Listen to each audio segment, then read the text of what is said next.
বসেন বসেন বসেন, কাইন্দেন না, আগে আগে কাইন্দেন না, ছাড়েন।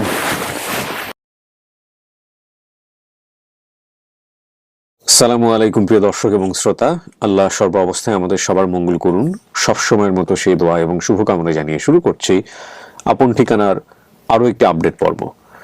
বেসিক ভিডিও নাম্বার ছিল 687, প্রচার হয়েছিল 1/12/2024। যিনি অতিথি ছিলেন তার নাম হচ্ছে আবদুল্লাহ।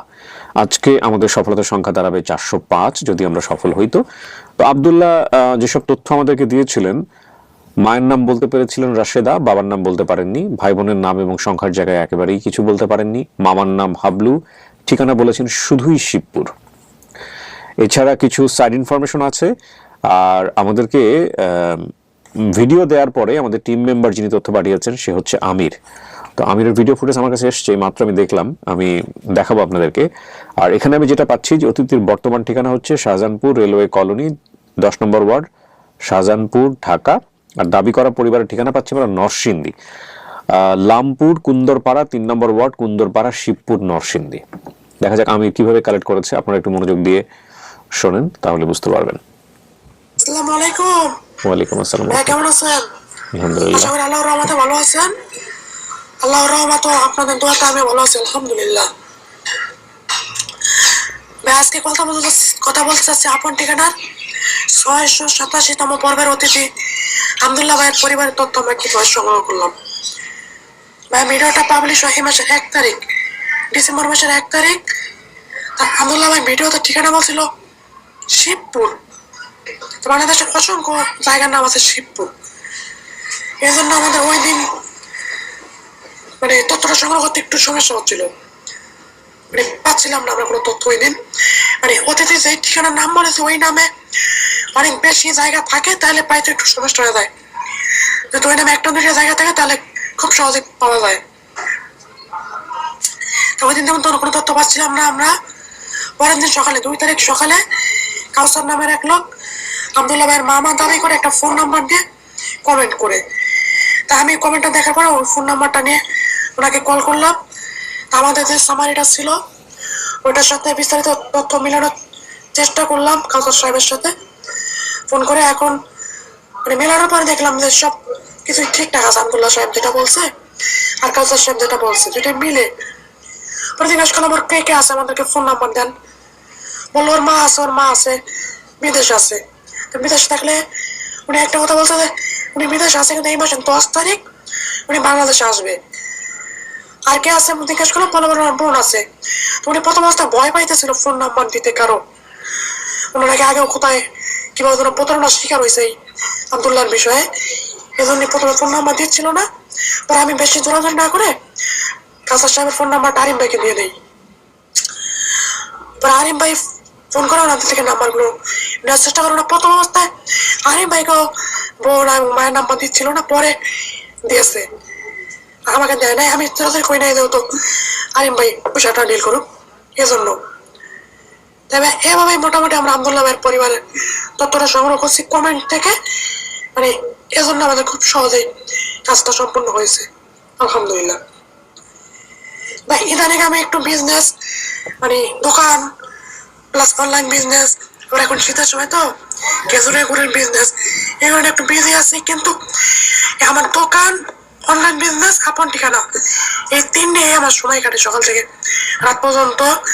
তাই সবার কাছে আমি দোয়া চাই, সবাই আমার জন্য দোয়া করবেন, ভালো থাকবেন। আমি আপনাদের জন্য দোয়া করি, সবাই ভালো থাকবেন। আল্লাহ হাফেজ, আসসালামু আলাইকুম।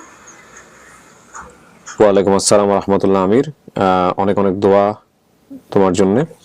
আমি সম্পর্কে আপনারা নিশ্চয়ই জানেন, যতবার আমিরের ভিডিও আসে আমি সবসময় আপনাদেরকে একটা কথা বলি যে আমির হোসেন হচ্ছে, যারা আমাদের পুরনো দর্শক আছেন তারা নিশ্চয়ই জানবেন যে আমির হোসেন হচ্ছে শারীরিকভাবে প্রতিবন্ধী। সে প্রতিবন্ধী, তার বাবা প্রতিবন্ধী, তার একটা ভাই আছে সেও প্রতিবন্ধী, এবং এই তার মা ছাড়া আলটিমেটলি তাদেরকে পরিবারে দেখার মতো সে অর্থে কেউ নাই, এবং এক গ্লাস পানি খেতে গেলেও মার সাহায্য লাগে। তো ফ্যাক্ট হচ্ছে যে ওদের বর্তমানে আর্থিক অবস্থা অনেকখানি পরিবর্তন হয়ে গেছে আপনাদের সাহায্য সহযোগিতা দ্বারা। এটা সম্ভবত গত 2 বছর আগে আমি রমজান মাসে আপনাদেরকে বলেছিলাম যে ওকে হেল্প করা যায় কিনা। তো আলহামদুলিল্লাহ প্রায় 40 লক্ষ টাকার মতো। এই আমির, আমি কি ভুল বললাম? প্রায় 40 লক্ষ টাকার মতো বোধহয় জনগণের সাহায্য এসছে, আমি যদি ভুল না বলে থাকি। তো সেটা দিয়ে ওর বাড়ি হয়েছে, ওর একটা পিক আপ হয়েছে, ওর দোকান আছে, কিছু অর্থ বোধহয় ওরা সঞ্চয় করে রেখেছে বা সামথিং লাইক দিস, আমার ইদানিং আর জানা হয় না। তো আলহামদুলিল্লাহ, ওরা আগে রাস্তায় বসতে হতো আমিরের বাবাকে, এখন আর ওরা মোটামুটি স্বাবলম্বী। এবং ও যেটা দোকানের কথা বলছিল, ওর দোকান করে ওর সংসার চলে। ওর দোকানের নাম সম্ভবত আলহামদুলিল্লাহ অর্গানিক শপ। তো আমি ওরে বলেছিলাম যে তুমি যে অর্গানিক দিলা, অর্গানিক তো অনেক জটিল একটা নাম, এই অর্গানিক বলাটা কি ঠিক হবে? যাই হোক, তো এই দোকান থেকে খুব একটা প্রচার নাই, ওর নিজের আইডি থেকে যতটুকু ও পারে ও পরিবার চলে যাচ্ছে। ওর স্বপ্ন আসলে খুব বড় তা কিছু না, কিন্তু ওর খেয়ে পড়ে মানুষের কাছে হাত না পেতে আল্লাহ যদি ওকে কবর পর্যন্ত নিতে পারে, সেটাই ওর জীবনের সবচেয়ে বড় পাওয়া। তো সেটা সেই অর্থে ওর একটা ব্যবস্থা হয়ে গেছে আলহামদুলিল্লাহ। আপনারা সবাই সহযোগিতা করেছেন, আপনাদেরকে অনেক অনেক বেশি ধন্যবাদ। তো যখনই আমি ভিডিওতে আসে একটু গ্যাপ হয়ে গেলে আমি কথাগুলো আপনাদের সবাইকে মনে করিয়ে দিই যে আমার আহ্বানে অসংখ্য অসংখ্য মানুষ এরকম ভাবে, বাংলাদেশের অনেক মানুষের ভাগ্য পরিবর্তন হয়েছে। কত মানুষের ভাগ্য পরিবর্তন হয়েছে আমি ঠিক হিসাব করে বলতেও পারবো না। এবং সূচনা পর্বে আপনারা হয়তো ইউটিউবে দেখছেন ভিডিওটা, ফেসবুকে দিন আমাদের ভিডিও আসে না, সেটার পেছনে তো নিশ্চয়ই যারা ভিডিও দেখছেন অনেকদিন ধরে তারা তো নিশ্চয়ই জানেন যে ফেসবুকের যে বৈরী আচরণ, খুব ইন্টারেস্টিং একটা তথ্য আপনাদেরকে বলি, সে কারণে ভিডিও আসে না। তারপরে আমি সাহায্যের জায়গাটা আরেকবার একটু ফোকাস করব। ফেসবুকে আমাদের যে ভিডিও সেটা আমাদের পেজে ভিউ হয় না, সেই ভিডিও অন্য কেউ কপি করে তার একটা পেজে যদি দিয়ে দেয়, নতুন একটা পেজ, 10,000 ফলোয়ার, 15,000, 20,000 ফলোয়ার, সেখানে মিলিয়ন মিলিয়ন ভিউজ হয়। তো এই যে অবস্থা ফেসবুকের, এবং এই ফেসবুকের যে ভোগান্তি গত 3 বছর ধরে, আমার মাথায় যে কটা চুল পেকে গেছে তার মনে হয় অর্ধেক কন্ট্রিবিউশন হচ্ছে ফেসবুকের। কারণ ফেসবুকের অ্যালগরিদম আমি বুঝে ওঠার চেষ্টা করেছি, অ্যান্ড রিয়েলি আমি আপসেট। আমার কাছে মনে হয় যে কন্টেন্ট ক্রিয়েটরদের জায়গা এটা না, বিলিভ মি, আমার কাছে মনে হয় টোটালি আপসেট আমি। এবং একটা ভিডিও করার পরে একজন কন্টেন্ট ক্রিয়েটর যদি বুঝতে না পারে যে আসলে এটার গতিবিধি কি হবে, তাহলে এটা একটা লটারির মতো হয়ে যায়। ভিডিও করে ছাড়লাম, লটারিতে লাগছে ভিউ হলো, লটারিতে লাগছে ভিউ হলো। আরে ভাই, কন্টেন্টের কোনটা ভিউজ হবে কোনটা ভিউজ হবে না সেটা তো কন্টেন্ট মেকার যিনি তিনি বুঝতে হবে। অন্তত অ্যাটলিস্ট 99% সে বুঝবে, 1% তার টেকনিক্যাল ফল্ট হতে পারে, ঝামেলা হতে পারে, অন্য কোনো সমস্যা থাকতে পারে, যেটাই চলছিল লাস্ট 2-3 বছর। কিন্তু ফেসবুক পুরোপুরি আউট অফ দিস অ্যালগরিদম। তো আমি যেহেতু ফেসবুক এখন আর বুঝি না, সুতরাং ফেসবুকে আমি কন্টেন্ট দেওয়াটা বন্ধ করে দিয়েছি। এবং ফেসবুক যে ধরনের কন্টেন্টকে প্রমোট করবে ওই ধরনের কন্টেন্ট নিয়ে আমরা কাজ করব। আদারওয়াইজ ফেসবুকে আমাদের আপন ঠিকানা বলেন বা অন্যান্য যে ভিডিওগুলো, লং ভার্সন ভিডিওগুলো, সেগুলো নিয়ে আমরা কম্পারেটিভলি আমরা সরে আসার চেষ্টা করছি। তো আমি যে কথাটা বলছিলাম যে অসংখ্য মানুষের উপকার হয়েছে, কত মানুষের উপকার হয়েছে আমি ঠিক জানি না। আপনারা জানেন যে একসময় কিছু হেল্পিং এপিসোড ছিল যেখানে লাইফের স্টোরি আসতো, বিভিন্ন রকমের মানুষ আসতো, সেখানে ক্যান্সার থেকে শুরু করে অনেক, এবং অসংখ্য মানুষ আছে বাংলাদেশে যাদের আমাদেরকে নিয়ে এপিসোড করেছি এবং যাদের ভাগ্য পরিবর্তন হয়েছে। এগুলো চাইলে আপনি এখনো ইউটিউবে অনেক এপিসোড আছে, যেহেতু কিছু কিছু আমার চ্যানেলে আছে, কিছু কিছু রেডিও থেকে হয়েছে, আপনি চাইলে এখনো ওগুলো পাবেন, বিভিন্ন ফেক চ্যানেলে আপলোড হয়। আবার একটা গল্প আমি যেটা জানতাম, যেটা আমার কাছে খুব মানে হয় না যে আমি আমার স্ট্রেংথ সম্পর্কে অবগত ছিলাম না, যে আসলে মানুষজন এতটা ভালোবাসেন।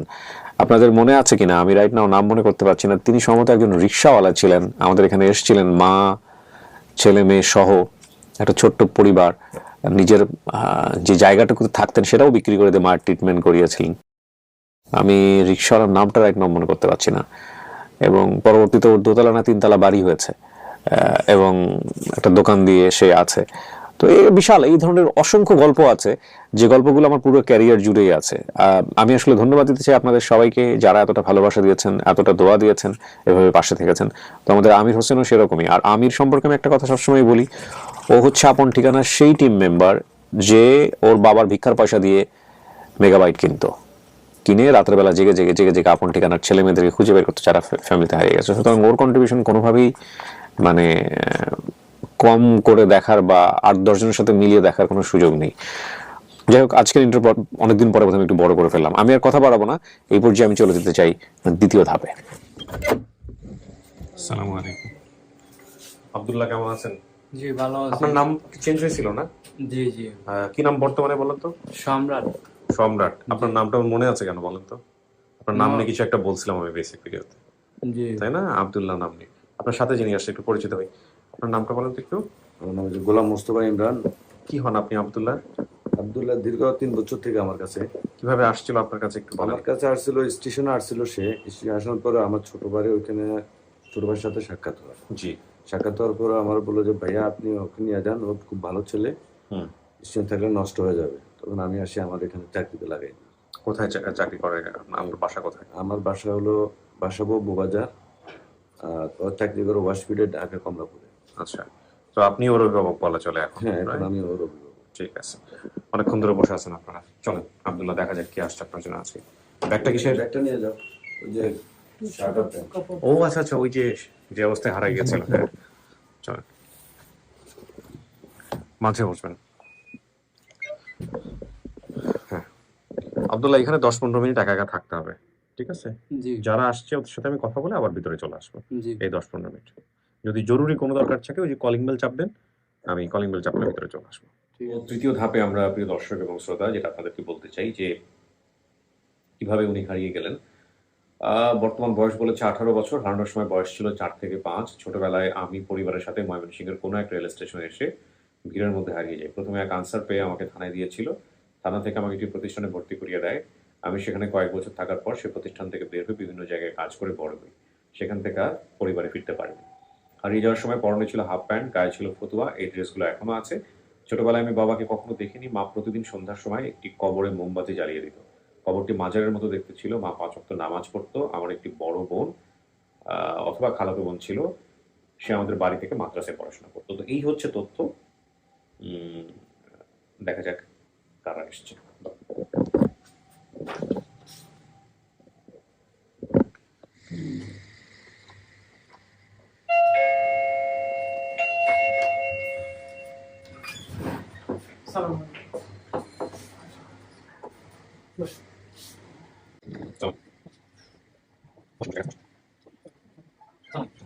সবার তো ফোন সাইলেন্ট করা আছে না?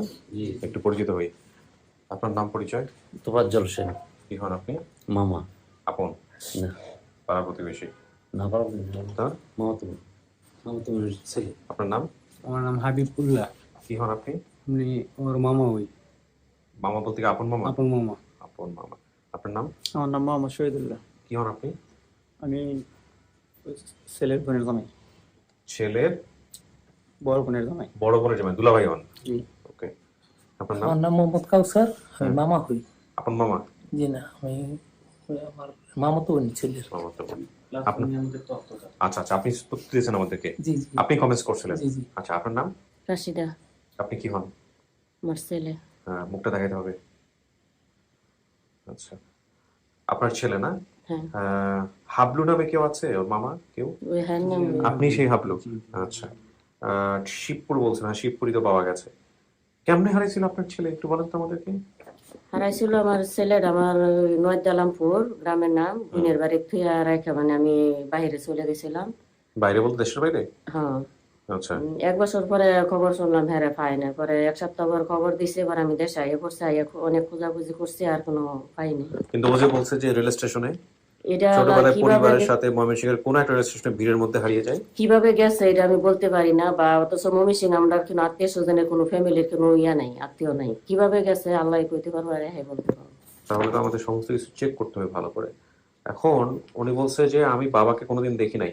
ও বাবার নাম কি ছিল? প্রোটেকশন। কেন দেখে নাই? মারা গেছে 2 বছরের বয়সের সময়। প্রতিদিন সন্ধ্যা একটা কবরে মোমবাতি জ্বালিয়ে দিতেন আপনি। কার কবর এটা? এটা আমার শাশুড়ি। আমার শাশুড়ি মানে লয়ে যেত, মোমবাতি ধরাইতাম না, মানে এনে যায় নামাজ পড়তাম, ইয়া করতাম। আচ্ছা চতুর্দিকে অনেক শিকাল মিকাল আই দেখে এই বসার জন্য মোম ধরাই রাখতাম, হ্যাঁ সামনে বসায় আর কি। আচ্ছা, তার মোম ধরনের ঘটনা ঠিক আছে। হ্যাঁ, আচ্ছা, আর বলছে যে মা 5 ওয়াক্ত নামাজ পড়তো। আমার একটি বড় বোন অথবা খালাতো বোন ছিল, আমাদের বাড়ি থেকে মাদ্রাসায় পড়াশোনা করতে। এরকম কেউ আছে? এটা আমার আপন মেয়ে। আপন মেয়ে? আমি আপন মেয়ে মানে কি ওর ভাই, ওর বোন? আমার বোন ফিয়া। ওর বোন, হ্যাঁ ঠিক আছে, বুঝতে পারছি, ওর বোন, তাই তো? ওর বোনটা কোথায়? বাড়িতে আছে। নিয়ে আসেন না কেন আজকে? আজকে তো নিয়ে আসা দরকার ছিল। অনেক সমস্যা হওয়া যাবে না। ও আচ্ছা আচ্ছা, তা আপনি পরবর্তীতে বিয়ে শাদী করছেন? না, আর বিয়ে শাদী করেন না? আপনার ছেলে মেয়ে তাহলে কয়জন? আমার একটা ছেলে একটা মেয়ে। আচ্ছা, ছেলে হারানোর পরে কি করছেন? দেশে আসার পরে মানে খোঁজাখুঁজি করা? অনেক খোঁজাখুঁজি করছি, কিছু কাজ নেই। আপনার সাথে মার্চ মাস আগে আমি ফেসবুকের নাম্বার নিয়ে আমি আপনার সাথে কথাও বলছিলাম। আমাদের কার সাথে কথা বলছে? পরে আপনি কইছেন কি থানা কিনো জিটি আছে, আমি কই না, জিটি তো করতে পারি না, আমি এই সময় বুঝি নাই। আপনি কইছেন এই দ্বারা অসম্ভব। প্রথম দিক দিয়ে মানে আমরা প্রথম দিক দিয়ে একটা সময় বলেছিলাম যে যারা পরিবার থেকে হারাই গেছে তারা যদি খুঁজতে চায় তাহলে জিডি কপি লাগবে। আচ্ছা আচ্ছা, তখন বলা হয়েছে। ওকে ঠিক আছে। তারপর কিভাবে হারাই গেছে এটা একটু ভালো আমি জানি। বলেন তো আপনি কি হন সম্পর্কে ডিপলি? আমি হই ওর মামা। হ্যাঁ। তো আমি বিদেশ থেকে আসছি, বিদেশ থেকে আইসা দেশে কিছুদিন ছিলাম, তারপরে এক জায়গায় চাকরি নিই। চাকরি নেওয়ার পরে উনি যখন বিদেশে চলে যায়, তখন ওই ছেলেরা এই বাড়িতে ওই বাড়িতে ঘোরাঘুরি করে, তখন আমি ওরে নিয়ে আসি আমার কাছে। আচ্ছা। আমি আইনা ওরে একটা মাদ্রাসায় ভর্তি করে দিই। আচ্ছা। মাদ্রাসায় ভর্তি করে দেওয়ার পরে মাদ্রাসা থেকে ওই হারায় গেছে। ও হারায় যাওয়ার পরে আমি ওরা অনেক খোঁজাখুঁজি করে পরে লাস্টে পাইছি, পাইয়া পরে ওরা আবার মাদ্রাসায় নিয়ে ভর্তি করছি। ওই মাদ্রাসা থেকে সে 2 দিন পরে আবার হারায় গেছে। আবার হারায় যাওয়ার পরে ওরে আবার আমি আবার খোঁজাখুঁজি করে এই 2500 থেকে খুঁজে পাইছি। ওইখান থেকে পাইয়া পরে ওরে আর আমি মাদক দিতে রাখি নাই, পরে ওর খালার বাড়িতে রেখে আসছি আমি, ওদের বাড়িতে, গ্রামের বাড়িতে লামপুর। ওর খালার বাড়িতে যেদিন রেখে আসছি, তারপরের দিন সকালবেলা ওই ওর খালার বাড়ি থেকে ওই হারায় গেছে। আচ্ছা আচ্ছা, তাহলে হলো কাহিনী। কিছু বলবেন? প্লাস আরো কিছু সমস্যা দিলে, যেহেতু ওনার তখন মানে বাবা ছিল না, বাবা 2 বছর বয়সে মারা গেছে, মা দেশের বাইরে ছিল, তো পরিবার থেকেও একটু মানে ওইভাবে কেয়ার করতো না। আচ্ছা, অযত্ন ছিল কিছুটা, এটা তো অনুমান করাই যায়। এখন আপনি আমাদের এই ভিডিওতে কিভাবে কি পেলেন একটু বলেন। আমি ওই যে ভিডিওটা দেখলাম, দেখার পরে যেহেতু ওই আমার কাছে বেশ কিছুদিন ছিল, তো আমি ওরে চিনতে পারছি। আচ্ছা, আমি ওরে চিনতে পারছি। আর ছোটবেলার ছবি আছে না? ছোটবেলার ছবিটা দেখেন তো, কোথায় কার কাছে আছে, বের করেন। হ্যাঁ, আর তারপর ওরে আমি চিনতে পারছি, চিনতে পারি ওই আমি এই কমেন্টে যোগাযোগ কমেন্ট করছি। করছেন। জি। আচ্ছা, ছোটবেলার ছবি থাকলে তো খুবই সুবিধা হয়, তাহলে তোমরা বুঝতেই পারবে যে আসলে এটা তার পরিবার কিনা। দেখি কোনটা, কোনটা সামনেটা? হ্যাঁ, চেহারা তো মিল আছে। পিছনেটা কি আপনি? আর এই 2 পাশে 2 জন? একটা মারা ছোট বোন আর একটা আমার মেয়ে। ছোট বোন বলতে বুঝি নাই। এটা আমার ছোট বোন, এটা মেয়ে, এটা ছেলে। ও আচ্ছা আচ্ছা, হ্যাঁ চেহারার সাথে মিল আছে। ছবিটা দেখাই মানে আমরা যখন পেয়েছি ওনার সাথে যোগাযোগ করে, তারপরে এই ছবি দেখাতেই মোটামুটি কনফার্ম হয়ে গেছে। আচ্ছা ঠিক আছে, ওয়েট করেন, আমরা ডাকবো আপনাকে ভিতরে। বাবা ওনার মাকে পাঠাবা। হ্যাঁ বলুন।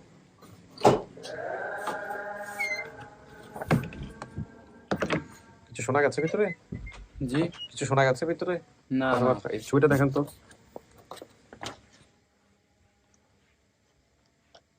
না, চিনি না।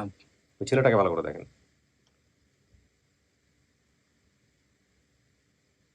না, চেনেন না ছেলেটা? চিনতেছেন না? কারণ আমি একটু ভালো করে দেখাই। এই হচ্ছে ছোটবেলার ছবি, আর এই হচ্ছে ওর চেহারা। যাই হোক, বসেন, ছবিটা আবার দেখবেন। জি জি।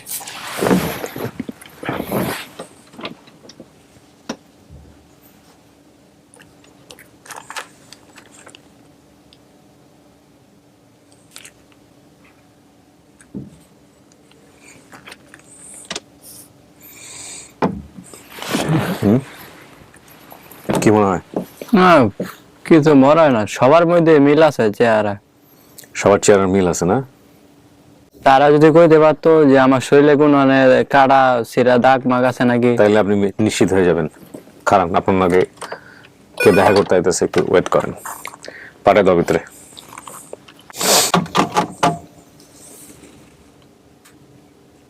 বাড়িতে ফেরার ইচ্ছা তো আছে, যদি পরিবার পাওয়া যায় তাহলে ইনশাল্লাহ সব মিলে যাবে, টেনশন করেন না। দেখেন কি আইতেছে আপনার জন্য।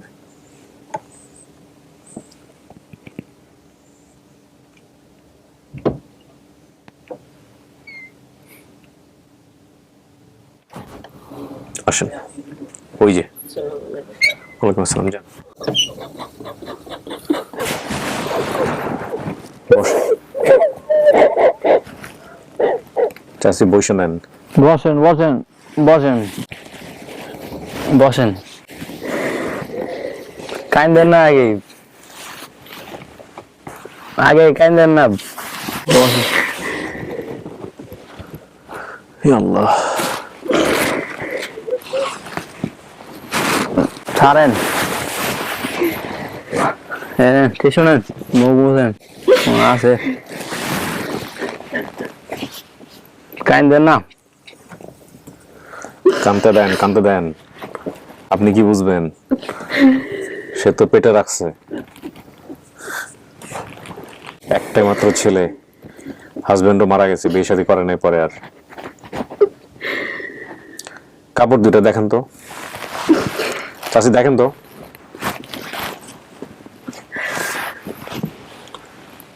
এটা চেনেন? এটি তো আমার বোনের জামাই কিনা দিয়েছিল, তখন আমি বাইরে ছিলাম। ও আচ্ছা, বোনের জামাই কিনে দিয়েছিল না?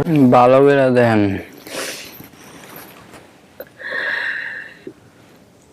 এই সময় তো মোবাইলে চালাইছিলাম না, দেখিও নি। মোবাইলে এই শার্ট ফতুয়া আর কি, ফতুয়ার প্যান্ট পরা, যত্ন করে রাখা দিচ্ছে। ওর শরীরে কোনো দাগ আছে বলতে পারেন? ইয়া ছোট সময় কুকুরে কামড় দিছিল নাহের মাঝে, আর ডানার মাঝে এই যে দাগটা। নাকের মাঝে দাগ আছে। আর 6 মাসের সময় কুতার মোয়ার ভিতরে মুখ নিচে গেছে 6 মাসে। 6 মাসের তো আর মোর মনে থাকবে না। এটা ছাড়া ওর শরীরে কোনো চিহ্ন আছে? কাটা ছিঁড়া দাগ আছে নাকি? একটা অ্যাক্সিডেন্ট হয়েছিল হাতের মাঝে নাকি ভাইয়ের মাঝে, সাইকেলের চেনের ভিতরে আটকে ছিল। কিছু মনে পড়ে এগুলা? অনেক ইয়ে হয়েছিল অ্যাক্সিডেন্টের সময়, ছিল হ্যাঁ, যদি মনে হয়। না, এটা রক্ত। আপনার কি আছে শরীরে? চিহ্ন কই আছে? আছে কোথাও? না, আর কোনো লাগে না, বুকে পিঠে মাথায় টাথায় ঘাড়ে। না, অন্য কোনো ইয়া নাই, বাসে কোথাও আমার চেনেরই আমার ইয়া আছে।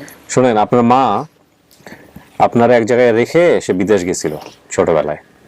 সো আপনি বড় হয়েছেন খালার কাছে, নানুর পরিবারে, ওনারা ভালো বলতে পারবে। এখানে আসছো অবশ্য একজন। এখন মনে করেন মা বাপ না থাকলে ছেলে সন্তানের কোনো দাম নাই। আমি মনে করেন আপনি এদেরকে রাইখা গেছিলেন কেন বিদেশে? কেউ দেখার মতো ছিল না? আমার চলার মতন কিছু ইয়া ছিল না, মানে কি কম আপন বলতে আমার কেউ নেই একমাত্র আল্লাহ ছাড়া। জি। আমি যে সময় বিদেশ যাবো আমার কাছে 5 টাকা ছিল না। আমার বড় বোন আমার টাকা দিয়ে বিদেশ পাঠাইছে, কইছে আমার মায়েরা এতিমখানায় ভর্তি করছিলাম, তো হ্যারও এতিমখানায় ভর্তি করলে তো হ্যার নোট আমার বোনের দিকে রাখবো। হ্যার এতিমখানায় দিছিলাম, তখন অনেক দুষ্ট ছিল। নামাজ পড়তে লেলে হুজুর লঙ্গি ইয়া করালে তো পরে হুজুরা কইছে আপা আপনার ছেলের নিয়ে যান আর 2-1 বছর পরে দিয়েন। আচ্ছা। এখন আমার বোনের বাড়িতে রেখে গেছি, তো অবহেলার কারণে সবাই অশান্তি দিছে, অনেক কষ্ট দিছে। আমি নিজের চোখ দিয়ে অনেক দেখছি, ফোন দিলে যোগাযোগ করতে দিত না। আচ্ছা। কিছু কইতাম বলে আমার ছেলের কাছে দেও একটু কথা কই, কইতো ঘুমাই গেছে, এখন ঘুমে তুটলে বিরক্ত করবো, আর হেরা রাখতে পারতো না, আমি কেন সুখে আছি। অনেক অবহেলার কারণে মানে পরে এই পুত্রা বাচ্চা নিচ্ছে। এখন আবার আমি যাওয়ার 1 বছর পরে খবর হারাই গেছে, আবার লেটে আমি 1 সপ্তাহের ভিতরে আইসি দেশে, আইয়া অনেক খোঁজাখুঁজি করছি, তখন পাই নাই। তো এই সময় তো আমনে করিও চিনিও না জানিও না। আবার 1-2 মাস আগে আমি এক বাটফারে ফেসবুকে নাম্বার লইয়া কইছে মানুষ হারাইলে খুঁজা পাওয়া যায়, তো 70,000 টাকা দিছি আমি। শুক্রবারে দিছি, শনিবারে দিন গেছে, রবিবার আবার বলক মেরা দিছে 70,000। হ্যাঁ, তাই কইছে একদিনের ভিতরে আমার ছেলের আইনা দিব। কেমনে দিছেন আপনি 70,000 টাকা? চাইছে ওনারা কবিরাজি করে, এখন মার মন আর তো ইয়ে হয় না। আমি প্রতিদিন স্বপ্নে দেখি আমার ছেলে আইয়া ফাঁসা দেয়, এরকম আমি আইয়া পড়ছি। তো আমি ভাবছি আমার ছেলে তো মরে নাই। আবার এর বাপসা ছাড়া ওই যে 2 বাইস্তা আছে, আর চাচা যারা সব বিমারা গেছে, 3 ভাই ছিল। তো হেরা সম্পদের লেগে পাগল হয়ে গেছে, এর বাপের সম্পদ হেরা নিয়ে বেচবো, ইয়া করবো। আমি আবার এই 2 মাস আগে কইছি আমার ছেলের লেগে আমি 50 বছর অপেক্ষা করবো। আমার ছেলে 50 বছর পরে না পরে তোমরা বাগাবাই করে নিও। কি আছে ওর বাবার? কিচ্ছু নাই, এমনি বাসে বিট বাড়িটা আছে। আচ্ছা, এখন কথা হইলো গিয়া, শোনেন, আপনার চেহারার লাগে এই ছোটবেলার 100 ভাগ মিল। এটা আপনার ছোটবেলার ছবি, এটা আমি বললাম, বাকি ব্যক্তিগতভাবে কে কি বলবে না জানি না, তবে আপনি মানলেই সে পরিবার, না মানলে কিছু নাই। আপনার চেহারার সাথে আপনার বোনের চেহারারও মিল আছে, উনি আপনার বোন, পাশে যে দেয়া আছে এ হচ্ছে আপনার বোন। আপনি বলছিলেন না যে আমার একটা খালাতো বোন বা কিছু একটা, আপনারা 1 ভাই 1 বোন। তো এই অবস্থা আপনার বাবা মারা যায়। আপনার মার সাথে আর কোনো স্মৃতি থাকলে একটু ওনাকে মনে করানোর চেষ্টা করেন, দেখেন। সবকিছু জেনে শুনে আপনি যদি মানেন এটা আপনার মা, তাহলেই মা, না মানলে তো আর কিছু করার নাই। আর বাবা নাম আপনি বলতে পারেন নাই, কারণ বাবা মারা গেছে কিভাবে? প্যারালাইসিস ছিল। ও যখন মারা গেছে তখন ওর বয়স কত? 2 বছর। ও তো মনে নাই, ও ঠিকই আছে। মায়ের নাম রাশেদা, ওনার নাম রাশেদা। বাবার নাম কি বলছেন? হাবলু। বাইরে আসছে হাবলু। ঠিকানা শিবপুর, মিলছে। লামপুর কুন্দরপাড়া 3 নম্বর ওয়ার্ড, কুন্দরপাড়া, শিবপুর, নরসিংদী পাওয়া গেছে। আচ্ছা, আর হারায় যাওয়ার সময় হাফ প্যান্ট পরছেন, ফতুয়া পরছেন, ড্রেসগুলো তো নিয়েই আসছেন। মা প্রতিদিন সন্ধ্যার সময় কবরে মোমবাতি জ্বালিয়ে দিত, কবরটি মাজারের মতো দেখতে ছিল। মা 5 ওয়াক্ত নামাজ পড়তো। আমার একটা আপন বড় বোন অথবা খালাতো বোন ছিল, সে আমাদের বাড়ি থেকে মাদ্রাসায় পড়াশোনা করতো। এগুলো সব ঠিক আছে। আপনার মা ওই যে কবরে বাতি জ্বালায় নামাজ পড়তো, কবরে পড়তো না, বাট 2-1 বার জ্বালাইছে। কেন জ্বালাইছেন বলেন তো? মানে চতুর্দিকে শিকাল চলাফেরা করতো, তো তো হেরে তো মাঝে বসায় রাখছি। আবার আমার শাশি ওরিয়ানে আমি দুই শিকালে আবার হেরে নিয়ে টিয়া জায়গা কষার লাগে মানে মোমবাতিটা সাইডে ধরায় রাখছি। লাশ পাহারা দেওয়ার জন্য, বেসিক্যালি লাশ যাতে শিয়ালে না নেয়, বুঝছেন? কি মনে হয়?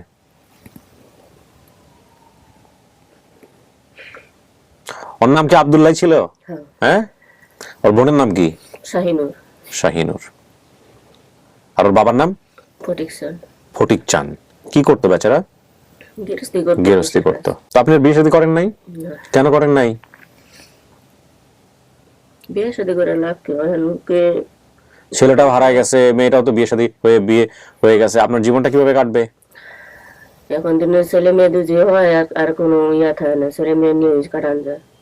হ্যাঁ। প্রথম আল্লাহ যখন ভাগ্য রাহে না, দ্বিতীয়বার আবার আল্লাহ ভাগ্য কি রাহে কিছু বলা যায়?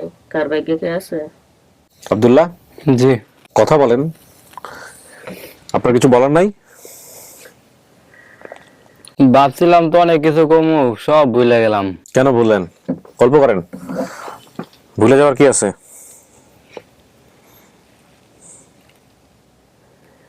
চিন্তা করতে করতে কালকে রাতে ঘুমায় নাই। কি কমু কিছু চিন্তা ভাবনা করে পারতাছি না। মা মনে হয় ওনাকে?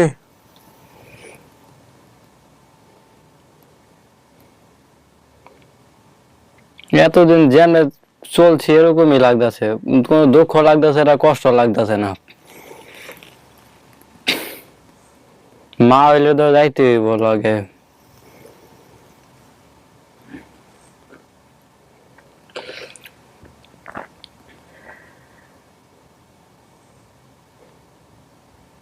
অনুভূতি কাজ করতেছে না? না, না। কি করেন আপনি পেশায়? পরিচ্ছন্ন কর্মী। সিটি কর্পোরেশনের? জি না না, রেলে। রেলে? জি। সরকারি চাকরি? না না, তাহলে? টেইলার, কন্ট্রাক্টরের। কন্ট্রাক্টরে? জি। কয় টাকা পান মাসে? 9,000 টাকা। বিয়ে শাদী করছেন? না। চাচি কেমনে চলে এখন সংসার আপনার? আপনি কই থাকেন, কি করেন? আমি বাহিরে থাকি। দেশের বাইরে? আসছেন ছুটিতে, আবার চলে যাবেন? পোলা যদি না মানে?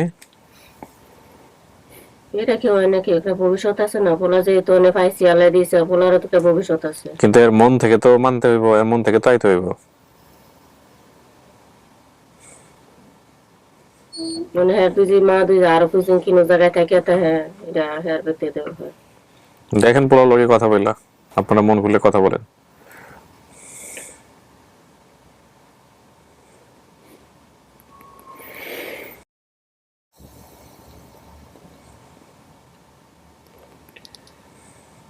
এখন তো যাইতে হইব, সবকিছু মিলা গেছে গা। আপনি কি যাওয়া নিয়ে বেশি টেনশন করতেছেন, নাকি আগে তো আপনার মানতে হইব? না, আগে মানতে তো হইব। যাওয়া তো পরের বিষয়, যাওয়া তো পরের জিনিস, পরের সময়। আগে আগে তো মন থেকে আইতে হইব যে এটা আপনার মা কিনা, নাকি আপনি সময় নিয়া দেখা শুইনা বুঝা তারপরে সিদ্ধান্ত দিবেন কোনটা আসলে? সময় নিয়ে দেখা বুঝলে মনে হয় ভালো হয়। তাই? আর কি দেখবেন? সবই তো মিলাই গেছে। আপনি যখন ওরা দিয়ে গেছেন তখন ওর বয়স কত? 4 বছর ছিল। 4 বছর? তার তো কিছু স্মৃতিতে থাকার কথা না। 4 বছরের বাচ্চা হারাই গেল 5-6 বছর বয়সে।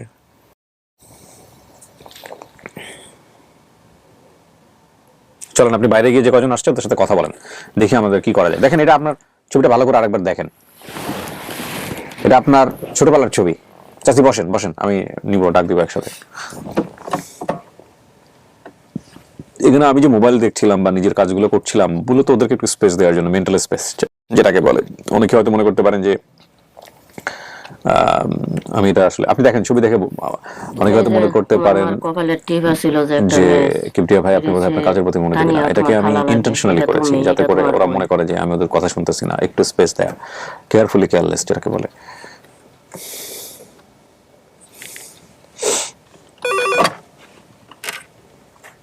বেরোবো আমরা। ছবিটা রেখে দেন। কিছু অনুভূতি আহে না? না না না, ঠিক আছে, সমস্যা নাই। দুজনে আসেন, যান গিয়ে কথাবার্তা বলেন দেখেন কি হয়।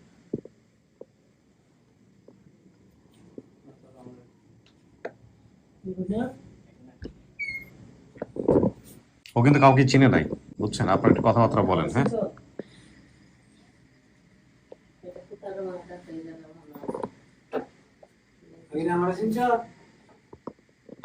হাবলু মামা বলছেন না?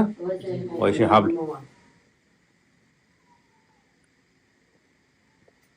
ছবিটা ওনাকে দেখো, তোমার মাদ্রাসা ভর্তি করছিলাম মাদুর ছবিটা ওনাকে দেখো। মনে করে ছবিটা নিয়ে আপনি রাখছেন না? ছবির টেবিল আছে বোধহয়। ছবিটা নিয়ে আসো ভিতর থেকে, নিয়ে এসে ওনাকে দেখো নিজের কাছে। তোমার মাদ্রাসা ভর্তি করছিলাম মনে করে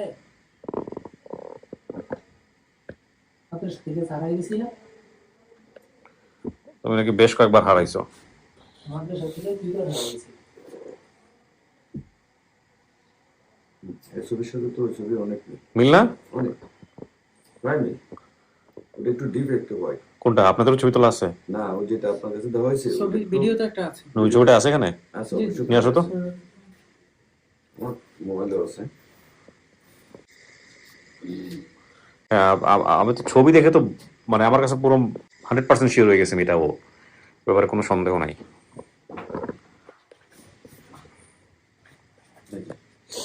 মোবাইল আপনার আছে? দেখি আমি একটু মোবাইল। এইটাই তো। এই যে ছবি, এটা একদম সেম। চুলের দেখেন, চুলের কাটিং টাটিং থেকে শুরু করে গাড় বাঁকা এক সাইডে, ওইটাও গাড় বাঁকা এক সাইডে। এটাই তো, নাক টাক সবকিছু একই রকম। এই যে দেখো, তোমার ছবি আর ছবি একদম সেম, দেখছো? আমার ছোটবেলার ছবি, এটা আর এটা প্রায় সেম, একদম সেম। এটা একটু ডিপ হওয়ার কারণ হলো এটা মোবাইল থেকে বাইর করা হয়েছে। এটা ডাইরেক্ট সরাসরি তোমার স্টুডিওর মধ্যে ছবি। কথা বলছেন? সেম ছবি।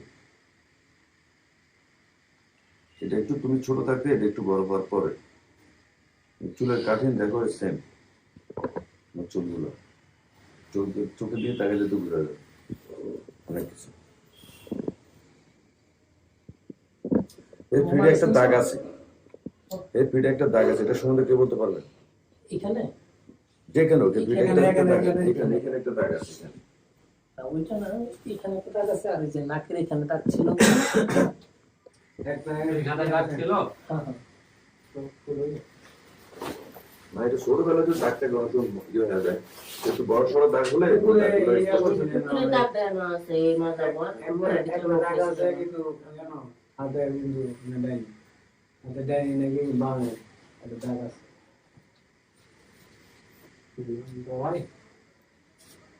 ভাই না, এটা দাগ আছে ছোট। হ্যাঁ, ছোট ডালিয়া উপরে এই যে এই দাগটা কি ও জানে যে কেমনে হয়েছিল? তুমি জানো না, তো? তুমি না জানলে তাহলে তুমি ইয়ে করে কেমনে প্রমাণ করতে হবে? ধরো তুমি একটা জিনিস জানো, তোমার শরীরে এটা দাগ আছে এখানে, হইছে এবং এটা তুমি জানো, তোমার পরিবার জানে, তাহলে ঠিক আছে। এখানে একটা দাগ আর আছে। নাইলে কোন দাগ কেমনে হয়েছে খোঁজ করে নেওয়ার লাভ আছে?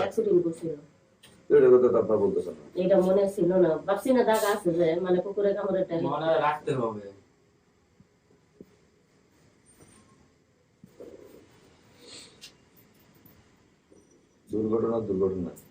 দুর্ঘটনা কেউ এড়া যেতে পারবে না। কথা বুঝছো? আমি শুনছি এখানে বসে উনি দেশের বাইরে গেছে, কার জন্য গেছে? তোমার জন্য গেছে।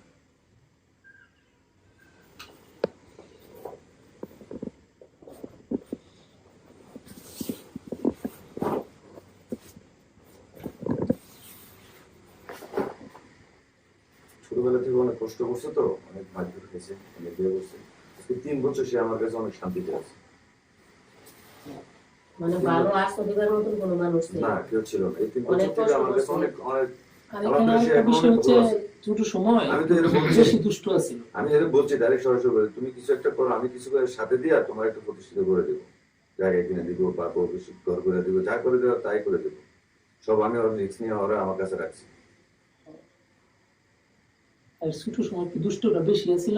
আর হ্যাঁ, ও নিজেও স্বীকার করছে। আর দ্বিতীয় কথা হচ্ছে ধরেন একটু তেরা ছিল। ওর এখন আছে। বাবা মারা গেছে, ওর ছোট থাকতে মা এদের জীবন বাঁচানোর জন্য জীবনের টাকা চলে গেছে বিদেশ। এর বয়স তখন ও যখন হারানো যায় তখন ওর বয়স সম্ভবত 4-এর মতো। 4-5 এর মতো। হ্যাঁ 4-এর মতো। তো ওই সময়টাতে আপনার এই 4 বছর বয়সে তো মানে অনেক টর্চারিং এর শিকার হয়েছে। একটু দুষ্ট বেশি ছিল আর বাবা মা ছিল না, যার কারণে যাদের কাছে যারা নিচে নিচে বলতে থেকে যারা কাছে নিচে ওরা তো খুবই অত্যাচার করছে, শুধু ওই মুরব্বী শুধু মানে বাবা যারা ডাকছে ওরা ছাড়া সবাই অত্যাচার করছে ওর উপরে। ও তো আমার বিস্তারিত সবকিছু বলতে চাই না, আমি আস্তে আস্তে আস্তে ওর থেকে বাইরে করছি। তারপরে যে এখানে বাইরে কেন আমি ইয়ে করছিলাম, ওর জামা কাপড় গুলো এবং ছবিগুলো মসজিদে রেখে সব ওখান থেকে নিয়ে আসছে। কথা বুঝেন নাই? ওরা পাঠাইছে ওই জামা কাপড় আনার জন্য, ছবি আনার জন্য। ওরা মসজিদে রাখছে, ওরা ওখান থেকে নিয়ে আসছে, তারপর ওর সাথে সাক্ষাৎ করেন। যাই হোক, ওরও দোষ আছে, ও একটু দুষ্টামি বেশি করতো, তেরামি বেশি করতো, ওটাই ওর দোষ। অনেক বেশি দুষ্ট আছে। আব্দুল্লাহ, আমি শেষ করি। হ্যাঁ, তাহলে আমরা কি আপনার কাছ থেকে কি মানে লাস্ট কি পাচ্ছি যে আপনি কি বলতে চাচ্ছেন? মানতেছেন নাকি আপনি সময় নেবেন? মানতে তো হবে না, মানতে হবে বলতে একটা কথা, না, মানতে বাধ্যবাধকতা নাই, মনে করো কোনো চাপাই দেওয়া কিছু নাই, তুমি দেখো চিন্তা করো। গার্জিয়ান যখন, বাপ মা যখন, মানতে তো হবে। আপনি কি ওনাদেরকে তাহলে মেনে নিচ্ছেন যে এটা আপনার মা? জি জি, ঠিক আছে, আলহামদুলিল্লাহ। আমরা আর বড় না করি। সব কথা শেষ কথা হচ্ছে, পরিস্থিতি বিচার করা যায় না। সন্তান হিসেবে আপনি দুনিয়াতে আসছেন, আপনার একটা প্রত্যাশা ছিল আপনার বাপ মা আপনাকে শেল্টার দিবে, প্রপারলি বড় করবে, কিন্তু এটা আপনার ভাগ্যে যেটা ঘটছে, এটা একজনের ভাগ্যে ঘটে না পৃথিবীতে, এরকম শত শত ছেলে মেয়ে আছে। আপনি তো অত আশ্রয় পাইছেন, অনেকে আশ্রয়ও পায় না, তাই না? কিন্তু আপনি অনেক সৌভাগ্যবান, যেই পরিস্থিতির মধ্য দিয়ে যান না কেন, শেষ পর্যন্ত আপনি আপনার মাকে পাইছেন, বোনকেও দেখতে পারবেন। অনেকের সেটারও সৌভাগ্য হয় না। তো আপনি যদি নেগেটিভ চিন্তা করেন তাহলে নেগেটিভ, পজিটিভ চিন্তা করলে পজিটিভ। আমরা আমাদের দায়িত্ব পালন করতে পারছি, এটাই হচ্ছে সবচেয়ে বড় কথা। আলহামদুলিল্লাহ। জি, ভালো থাকেন, মিষ্টি মুখ করেন সবাই। হ্যাঁ, শেষ করি। আসসালামু আলাইকুম।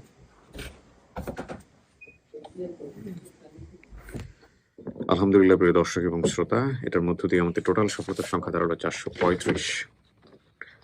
আপন ঠিকানায় 405, লস্ট অ্যান্ড ফাউন্ডে 30, মোট 435। আমরা আর উপসংহার বড় করব না। সবাইকে অনেক অনেক ধন্যবাদ যারা চেষ্টা করেছেন নিয়মিত এই ছেলে মেয়েগুলোকে তাদের বাড়িতে ফেরানোর জন্য, তাদের প্রতি বিশেষ দোয়া। আপনারা সবাই ভালো থাকুন, এই প্রত্যাশায় আমরা আজকের মতো এখানে শেষ করছি। আসসালামু আলাইকুম।